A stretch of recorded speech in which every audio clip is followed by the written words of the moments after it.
Hey everyone, my name is Amand Hardiman, and I'm a second year doctoral student at Utah State University, then a researcher in the Families and Sport Lab led by my mentor and advisor, Dr. Travis Dorsch.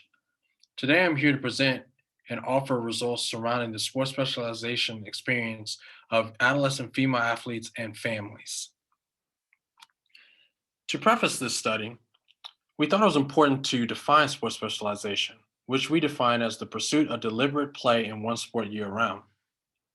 We understand from previous literature that opportunities to specialize in sport have not always been afforded to female athletes, as indicated by the number of female athlete participants in youth sport nearly 5 decades ago, which was roughly 300,000 participants.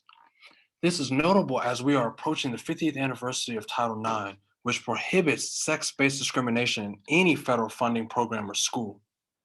Since the implementation of Title IX, the female participation rates have grown exponentially, as today there are over 3.4 million adolescent females participating in some variation of youth sport.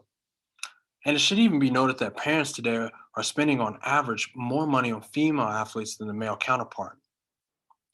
Although there is a growing literature on sports specialization in female athletes, marginal research has investigated the attitudes and experiences of female athletes as specializers, particularly those who are interested in pursuing intercollegiate athletics post high school. Therefore, this qualitative study sought to examine what purpose does sports specialization serve for female adolescent athletes. Now, to learn more about sports specialization, scan the QR code on the bottom left side of your corner to read Cote and Vierima's 2014 article, which is beyond the scope of this presentation. Now, for us to examine the aim of this study, phenomenological research was conducted. Specifically, 90-minute semi-structured focus group interviews were conducted with 11 female athletes and 10 parents. Brief demographic surveys were allocated and collected prior to the focus groups.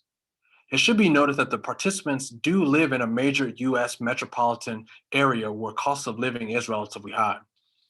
Therefore, the average family income, as you see on your screen, is high, but not off the charts when compared to those in the area.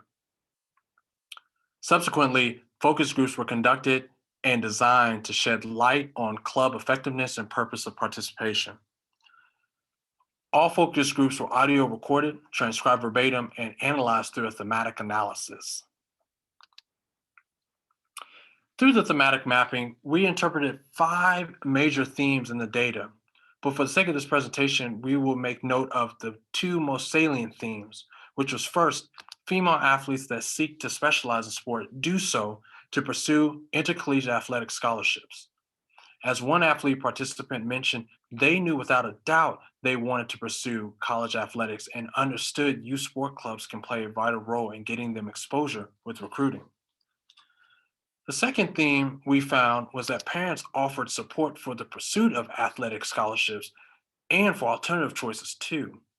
This is evident by one parent that mentioned she supports her daughter's aspirations to specialize in order to compete at the Division I level. However, they also support their daughter's aspirations to participate in Division I club sports if that's best suits her when she says, maybe she wants to go to Penn State and she's not a Penn State D1 player, but they've got an awesome club program. Fabulous. Go play volleyball there and go to the school you want to go to. Therefore, the purpose of specialization is influenced by multiple key stakeholders. And overall, our findings indicate that adolescent female athletes are encouraged by kin, such as parents, and non-kin, such as coaches, to participate in sports specialization in pursuit of athletic scholarships. Although our interviews focused on athletes and parents, it was obvious that multiple key stakeholders influence the purpose of sports specialization. For example, one parent mentioned the influence of collegiate coaches as influencers to female specialization when they stated, we happened to run into Division I volleyball coaches, and they were talking to my daughter and saying, listen, the single most important thing I can tell you to do is 2 things. One, which the club already does, which is know how to pass. You know how to pass, you'll play for me in college. Number 2, You've got to get strong because I don't have time to make you strong in college. Therefore, this quote indicates that future researchers should investigate Dorsch and et al.'s integrated model of the youth sports system to understand the broader systemic influences that impact female athletes specializing. Lastly, I would like to acknowledge the research team that contributed to this presentation and ongoing study. Thank you for listening. Feel free to contact me via Twitter, LinkedIn, or email to ask questions or engage in further dialogue about the study. Thank you and enjoy the conversation.